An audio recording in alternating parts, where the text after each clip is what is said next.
Donc maintenant on est déjà au chapitre 9, donc ça c'est cool. Donc en Solidity, les fonctions sont publiques par défaut, ça signifie que n'importe qui ou n'importe quel contrat peut appeler la fonction de votre contrat et exécuter son code. Évidemment ce n'est pas toujours ce que l'on veut, ça pourrait rendre votre contrat vulnérable aux attaques, et donc recommandé de marquer vos fonctions comme private, privé, ou public. Voilà, donc on y vient.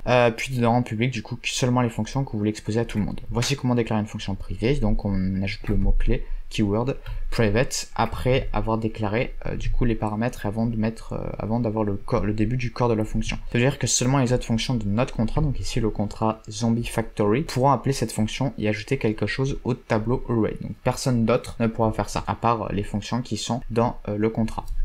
Donc là du coup comme vous pouvez voir on a utilisé le mot-clé private après le nom de la fonction, et comme les arguments d'une fonction par convention, les fonctions privées commencent par un trait de soulignement. Donc c'était traduit un peu bizarrement, mais vous voyez l'idée je suppose. Alors du coup maintenant on va devoir faire dans la fonction create zombie qui est par défaut public, on va devoir donc ça veut dire que du coup n'importe qui peut l'appeler et créer un nouveau zombie, ce qui n'est pas très avantageux parce que du coup si notre jeu c'est un jeu de zombies, si on peut s'amuser à faire spawner des millions de zombies, c'est pas super intéressant. Donc du coup ce qu'on va faire c'est qu'on va la rendre privée, donc il suffit juste d'ajouter le mot-clé private ici. Ok, j'avais oublié le underscore ici, je suppose, comme c'était marqué ici en fait. Ok, donc du coup, on va en apprendre un peu plus ici sur les valeurs retournées. Donc c'est pas super compliqué, c'est juste d'utiliser du coup un return, et faut préciser ce que renvoie la fonction aussi.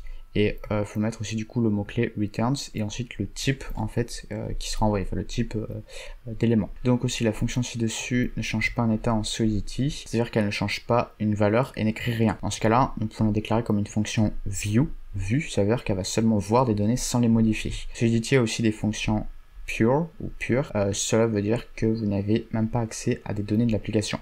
Par exemple, donc on a un petit exemple ici, donc multiply, uint, donc on multiplie en fait deux entiers, on les renvoie. Du coup, ça, ouais, on met pure, ça veut dire que du coup la fonction ne lit aucune donnée du contrat et retourne une valeur qui dépend seulement de ses arguments. Dans ce cas-là, nous déclarons la fonction comme pure. Ok, donc là du coup on va devoir créer une nouvelle fonction, donc ça va être generate random DNA.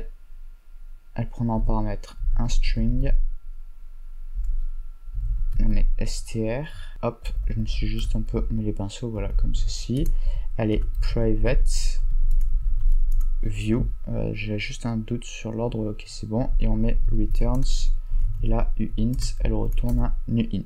Du coup pour l'instant on laisse le corps vide de la fonction, on le remplira plus tard, voilà.